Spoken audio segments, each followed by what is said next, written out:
आजादी की लड़ाई को कैसे आगे बढ़ाया जाना है, वह एक मंच आकाशवाणी बना था देश की आजादी के दौरान भी। और आजादी की उस लड़ाई को आगे बढ़ाने के साथ ही कलाकारों के लिए, साहित्यकारों के लिए, अलग अलग क्षेत्र से जुड़ी हुई विभूतियों के लिए, कृषि के लिए, युवाओं के लिए, या फिर अलग अलग क्षेत्र में जो लोग हस्तशिल्पियों के लिए कौन से कार्यक्रम हो सकते थे, इसमें व्यापक शोध होता था। लोग रुचि लेते थे, उनकी बोली के अनुरूप कार्यक्रम प्रस्तुत करते थे। किसान दर्शन का कार्यक्रम ही चलता था, मैं देखता था कि रेडियो लगा करके किसान बैठ करके उसको सुनते थे। जैसे आज आकाशवाणी के उस कार्यक्रम को हम लोग जब देखते हैं, जब प्रधानमंत्री जी के मन की बात आती है, जैसे प्रधानमंत्री जी ने 3 अक्टूबर 2014 से प्रारंभ किया और अब तक 132 एपिसोड मन की बात की आदरणीय प्रधानमंत्री जी निरंतर देश के अलग अलग क्षेत्रों में क्या कुछ विशिष्ट हो रहा है, विकसित भारत की संकल्पना को आगे बढ़ाने में हम सबका योगदान किस रूप में हो सकता है और कैसे हम भी समाज के लिए कुछ विशिष्ट योगदान दे सकते हैं, इन सभी को ध्यान में रख करके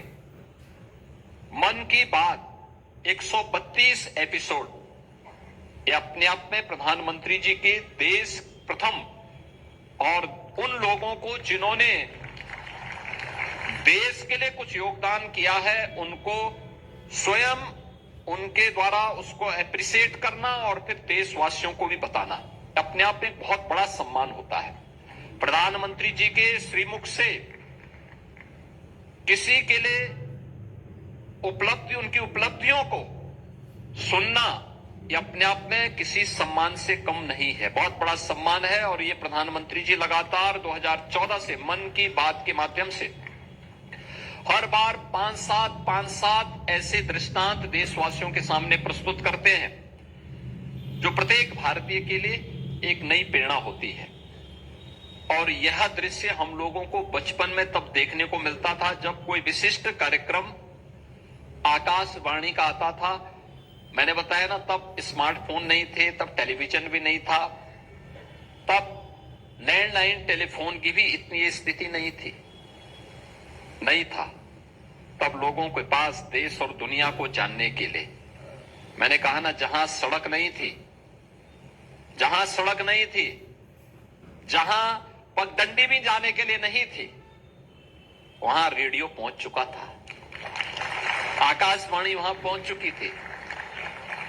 आकाशवाणी के कार्यक्रम वहां लोगों को प्रेरित करते थे कि उनको भी अपना मंचन देना चाहिए। यानी लोक वाद्य को भी प्रोत्साहित किया था आकाशवाणी ने। जिन लोगों ने कभी सड़क नहीं देखी, कई किलोमीटर पैदल चल करके वे लोग अपने लोक वाद्य के साथ आकाशवाणी केंद्र में जाकर के उसका वादन करते थे।